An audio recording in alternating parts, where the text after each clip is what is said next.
The Anti-Gravity Project is an annual call for artists to put a site-specific work of art in our entrance hall rotunda. And it really stemmed from our desire to try to soften the entrance to the Rockwell Museum.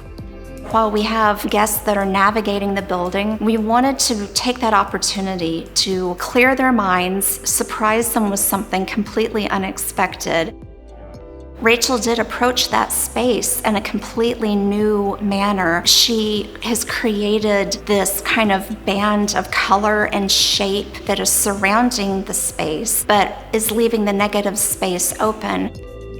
My background is painting, and that's sort of the lens that I approach all of the work that I do. But I see my work as having sort of different practices or different branches, and I'm particularly interested in when painting meets up with different mediums. This opportunity has allowed me to really think of painting as an immersive way. What does it mean to step inside a painting and be inside it?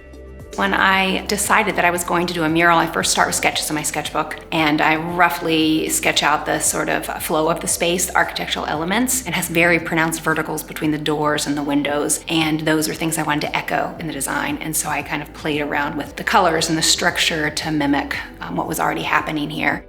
For this situation, since it's a historic building, the museum requested that we do it on something removable. And so that's when we decided to explore vinyl. It's been hard. It's been a hard time, and I wanted to create something that felt hopeful, something that felt inviting, that's something that made folks comfortable and wanting to come and be in this space. Most spaces that I've sort of created for have been more white, kind of cube-like spaces. And the space at the Rockwell, the roundness of it, already sort of set itself up as kind of a cocoon. We have some family property in northern New Mexico. Leaning toward the sun is sort of generated from the idea of the strength of the sun, especially in that part of the country. There's a lot of banding of kind of orange and blue, and I was thinking of that tension of the sky, of the light and the sun, of where land hits the sky. I sort of think of the feeling of a place and how through abstraction sometimes you can get at that kernel or that idea.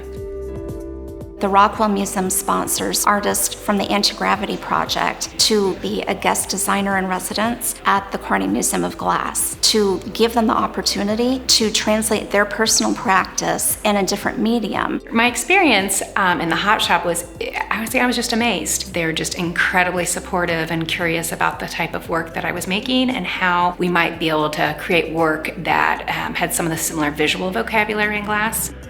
I went in with some design, some ideas in my head, but I found actually working on site and kind of manipulating it, I was able to do things that were more interesting.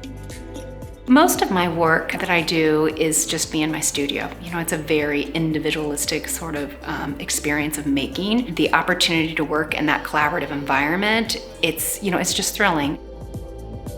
There's always that excitement when our members or even staff walk through the front door when we've just completed an anti-gravity installation. It completely changes your reading of that space. It is something new. It makes you see it in a different way. I always like to use the analogy of the Palace Theater, the movie theater down the street. You don't go downtown and say, oh, I went to the movie theater. I've seen it. I can check that off my list. Because the shows are always changing, and that's the way you should think about an art museum. So we invite you to come and visit us and see this new installation at the Rockwell, and let us know what your response to it is.